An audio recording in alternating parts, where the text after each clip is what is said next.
Hello ink lovers and welcome back to my studio. Today I'll be going over my inspiration for my Inktober collection as well as how I created a visual prompt list. And to do this we have to take ourselves back in time to 2018 and travel to the futuristic city of Wakanda. I can't lie, seeing this movie in theaters filled me with an immense amount of pride and inspiration, and ever since then I've been playing with ideas and stories to expand upon the vibrant expression of culture in this movie.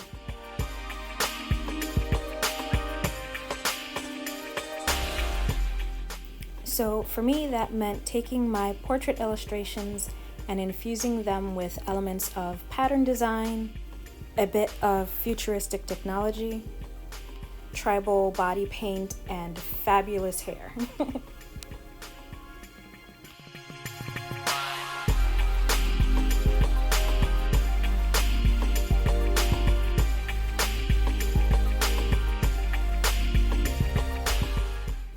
And as you can see here, I was really excited about making these beautiful, luscious, compact patterns, but I pretty quickly realized that it was just going to be way too much, and there was no way for me to recreate the design traditionally because the ink tends to bloom when you layer it on top of the metallic watercolor.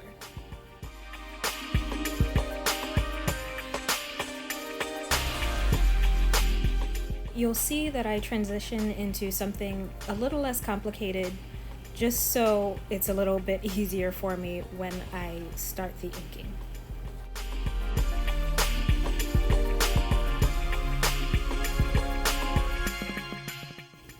Next, I start playing around with the tech elements and the body paint.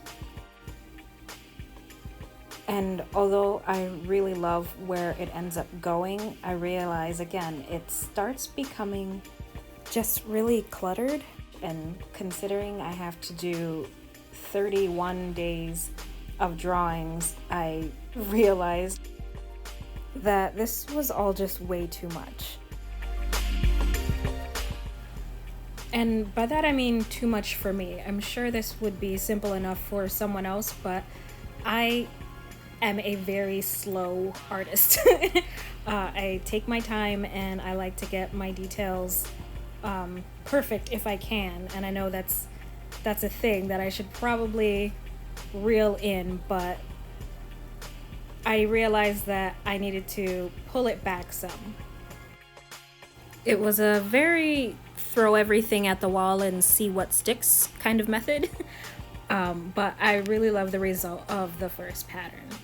And kind of from there on, I just decided to focus on making the patterns interesting enough on their own before I even start the portraits. And that's how the visual prompt list was born. I wanted to create patterns that still held that African aesthetic, but I didn't want to copy and paste something that I had already seen. So I went to Pinterest and grabbed a lot of inspiration from there. For this piece in particular, I kind of pulled from the Egyptian pyramids and the Eye of Ra, and those spirals all to represent the African deities.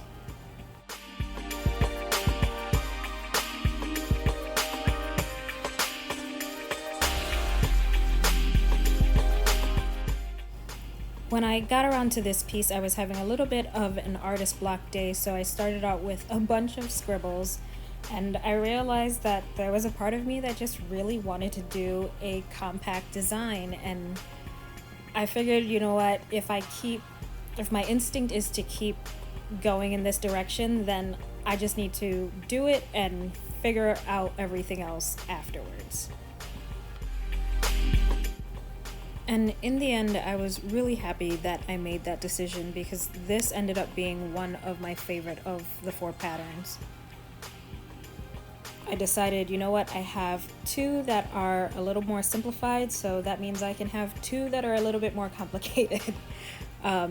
doing that meant that I needed to pare back somewhere else, right? So I decided to nix the kind of technology aspect or the sci-fi aspect of it and just stick to the patterns. This ultimately meant that I would be able to give each piece some room to breathe and still allow the details of the patterns to inspire the tribal body paint and some of the jewelry for each of these women. But because I do love these, I still want to use them. I think I'll try for metallic stickers or pins or something. Let me know in the comments below where you would like to see this. Maybe on a t-shirt or a tote bag or stickers or something like that.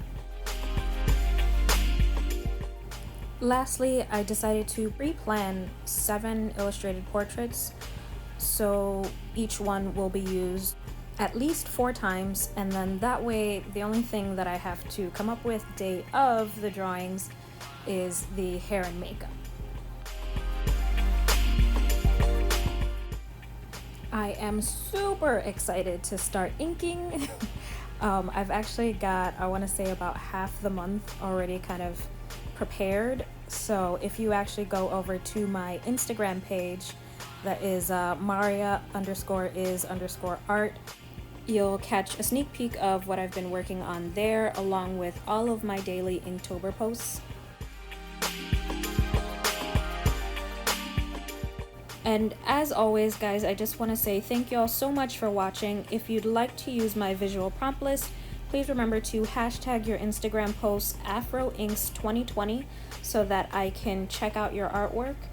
Also, don't forget to like, share, and subscribe to my channel so you can get more Inktober videos. I'll be coming back to you every Saturday for the month of October. See you guys real soon. Bye!